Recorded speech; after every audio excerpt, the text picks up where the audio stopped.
remember that morning, clear as day. It was day 1, before everything fell apart. Half listening, as the anchors, announcing some kind of outbreak. I thought it was a joke, until I heard. I knew something was wrong, but I didn't know just how wrong. I stepped outside. I saw people running, screaming, like animals on the hunt, came charging at me. I drew my gun, aimed, and fired. But then, there were more of them. I tried to back away, shouting, but they didn't listen.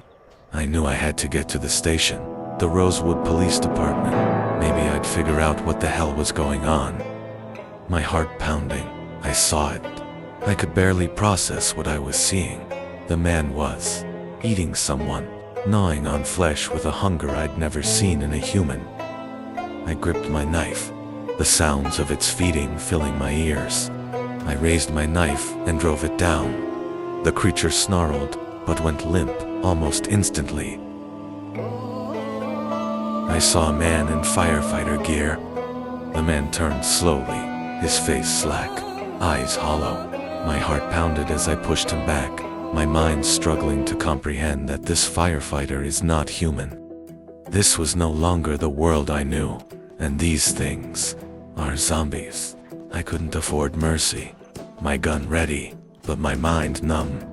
The streets had turned into a feeding ground. I saw a young couple dragged down, their screams lost in the frenzy. I saw him, one of my own, a fellow officer. The horde caught up to him, pulling him down. I was so lucky I met a group of soldiers, trying to secure the area.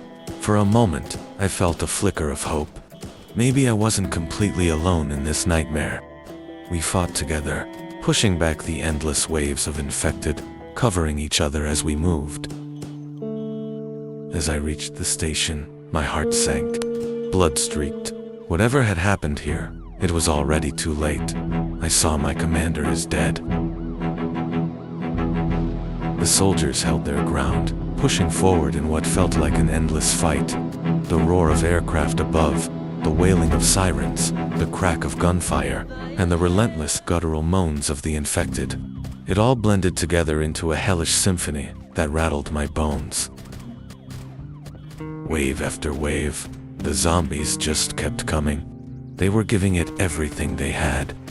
But even the best trained soldiers couldn't stop this wave of death. The soldiers' line was strong, at least. It was for a time. But there's only so much anyone can handle. One by one, the infected broke through. The men around began to scatter, yelling over the chaos. Some tried to retreat. The bombs dropped, and panic tore through what was left of the line. The soldiers had no choice but to fall back, each of them fighting just to stay alive as the infected closed in from all sides. And somewhere in that chaos, I held on to one goal. Get to the station. Just get to the station. I finally reached the station. Two familiar faces in the sea of chaos. Callum and Esme. Relief washed over me. A flicker of hope in a world that had gone dark. Callum, his face pale, the pain etched into his face. And then, it happened. A zombie broke through, lunging at Callum before any of us could react. He went down hard, and I watched. He was overtaken. In that moment, everything around me seemed to fade. All I could see was another brother, slipping away, in front of me.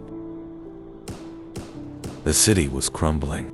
Groups of survivors banded together, clutching whatever weapons they could find. Some were lucky, finding pockets of relative safety. Others weren't so fortunate. People doing whatever it took to survive. The government had taken drastic action. Planes streaked across the sky, and with each pass, bombs fell, tearing through buildings, streets, even neighborhoods. I could feel the tremors beneath my feet, the shock waves rattling through the ground. It was like watching my own city turned into a battlefield. I knew then, nothing was safe anymore.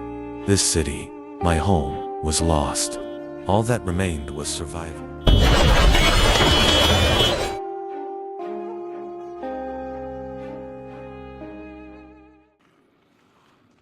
looked around the room, this temporary refuge, and felt the weight of every friend I'd lost. Checked the last of my ammunition and steadied myself. I knew I couldn't give up. Not here, not now. I owed them that much. I had to keep moving. For my friends, for the camp, for the survival of whatever little we had left. The roof, higher ground, was my best chance. Up there, I could get some distance, maybe even catch a break from the endless horde. If I tried the main exits, I'd be swarmed. Before I'd made it 3 steps outside, I needed time to think, a place to gather myself, and up there, maybe I'd get a clear view of my options. Below, the parking lots and streets were crawling with them zombies, swarming like ants across every inch of open space. This roof had been the right call.